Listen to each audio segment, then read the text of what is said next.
Lights, camera, rolling, music. Hi అండి.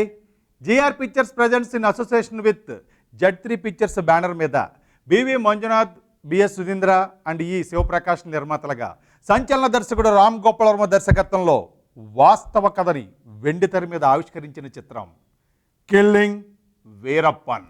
Thrilling Veerappan.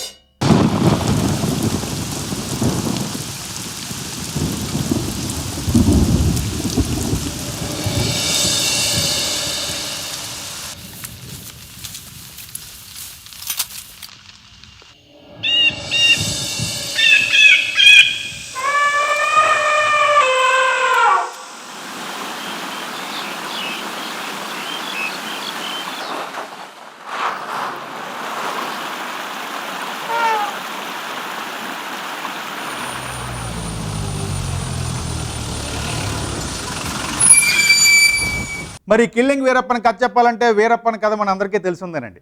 చాలా సినిమాల్లో ఎన్నో ఘట్టాలు, అంటే ఆయన చరిత్రకు సంబంధించిన ఎన్నో ఘట్టాలు మనం చూస్తున్నాం.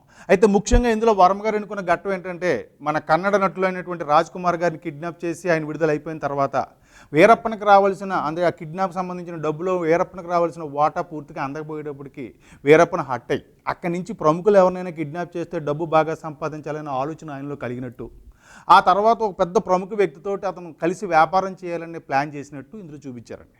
ఈ ప్రయాణంలో వీరప్పన ఆలోచన సరళి ఎలా ఉంది, అదే టైంలో అతన్ని పట్టుకోవడం కోసం పోలీసుల ప్రయత్నాలు ఎలా సాగినాయి, అసలు వీరప్పన్ సుమారు 184 మందిని చంపేశాడు, అందులో 97 మంది పోలీసులను చంపేశాడు. ఈ 3 రాష్ట్రాల గవర్నమెంట్స్ అన్నీ కూడా కలిసి అక్కడున్న పోలీసులందరూ కూడా ఇతను వేటాడటం కోసం 734 కోట్లు ఖర్చు పెట్టారు. సుమారు 20 సంవత్సరాలు ఇతను పట్టుకోవడం కోసమే ప్రయాణం సాగించారు.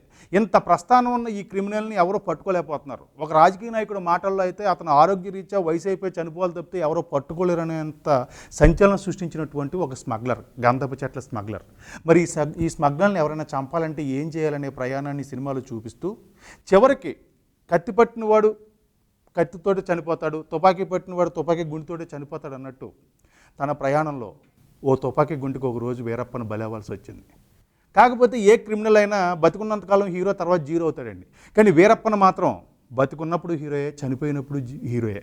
ఎందుకు అంటే బతికున్నంతకాలం తను ఎదురొచ్చిన వాళ్ళని చంపాడు, చనిపోయేటప్పుడు అతన్ని మాటేసి మట్టుపెట్టి చంపారు, అప్పుడు కూడా పోరాడుతూ చనిపోయాడు.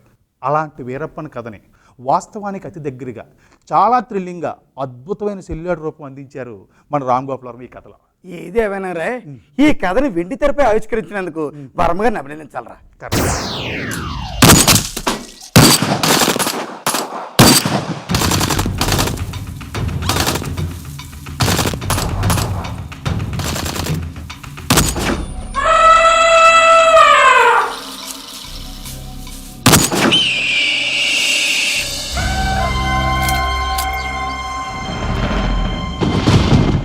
ఇక ఈ సినిమాలో నటినట్ల గురించి చెప్పాలంటే ముందు చెప్పుకోవాల్సింది శివరాజ్ కుమార్ అండ్ సందీప్ భారద్వాజ్, పారుల్ యాదవ్ అండ్ అగ్నేష్ శెట్టి, సంచారి విజయ్ లాంటి మంచి మంచి నటులందరితో పాటు ఈ సినిమాలో ఒక్కొక్క సీన్లో యాక్ట్ చేసిన నటులు కూడా చాలా న్యాచురల్ పెర్ఫార్మెన్స్ అందించారు. నిజమేరా, ఇందులో నటించిన నటినట్లు అందరూ కూడా వారి వారి పాత్ర మాత్రమే కనిపించేలా నటించారు. ముఖ్యంగా పోలీస్ ఆఫీసర్ పాత్రలో శివరాజ్ కుమార్, వీరప్పన్ పాత్రలో సందీప్ భరద్వాజ్, వారి పెర్ఫార్మెన్స్ లకి హ్యాట్స్ ఆఫ్. కరెక్ట్.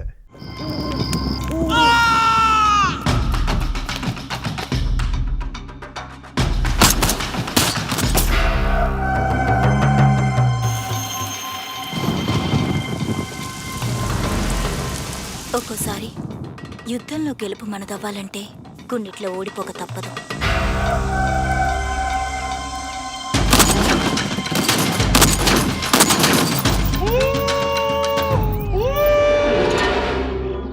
ఇక ఈ సినిమా సాంకేతిక నిపుణుల గురించి చెప్పాలంటే సాయి కార్తిక్ అండ్ రవిశంకర్ అందించిన మ్యూజిక్ కథకు అవసరమైన మేరకు అందించారు. మరి శేషు కేఎంఆర్ అందించినటువంటి బ్యాక్గ్రౌండ్ స్కోర్ సినిమాకు ప్రాణం. మరి శశాంక్ వెన్నెల కంటే అందించిన మాటలు ఆకట్టుకున్నాయి. మరి అన్వర్ అలీ అందించిన ఎడిటింగ్ చాలా షార్ప్ గా ఉంది. రమ్య అందించిన సినిమాటోగ్రఫీ అండగా నిలిచింది. మరి ఈ సినిమా నిర్మాతలైనటువంటి మంజునాథ్ అండ్ సుశీందర్, శివప్రకాష్ అభిరుచికర నిర్మాతలు. అరే ఈ సినిమాకి బాలాజీ రచన సహకారంతో కథా, స్క్రీన్ ప్లే, దర్శకత్వం సంచలన దర్శకుడు రామ్ గోపాల్ వర్మ. ఒరే వర్మ గారు ఈ మధ్య చేసిన కొన్ని సినిమాలు ఆయన స్థాయిని తగ్గించాయి, కానీ ఈ సినిమా మళ్ళీ ఆయన ఇంటూ నిరూపించింది.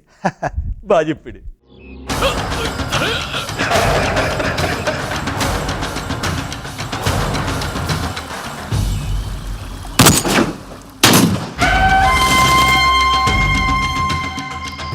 వచ్చేలోపు ఏదైనా మంచి పని చేయగలనంటే ఆ రాక్షసుడు వీరప్పడిని చంపడమే సార్.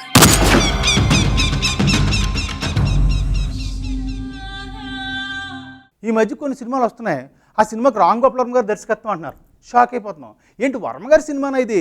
ఏంటి వర్మ గారు ఇలా సినిమాలు తీస్తున్నారు, ఇలా ఈ టైప్ ఆఫ్ సినిమాలు ఎందుకు తీస్తున్నారు అని కొంతమంది అభిమానులు ప్రేక్షకులు ఆశ్చర్యపోతున్న తరుణంలో 26/11 రక్త చరిత్ర లాంటి సినిమాలు తీసి మళ్ళీ ఆయన ఏంటో నిరూపించుకుంటున్నారు. మరి వర్మ గారు అలాంటి సినిమాలు చేయొచ్చు కదా, మరి ఆయన స్థాయి సినిమాలు ఎందుకు రావట్లేదు అని ఎదురు చూస్తున్న ప్రేక్షకులకి ఈ కిల్లింగ్ వీరప్పన్ ఖచ్చితంగా థ్రిల్లింగ్ వీరప్పనే.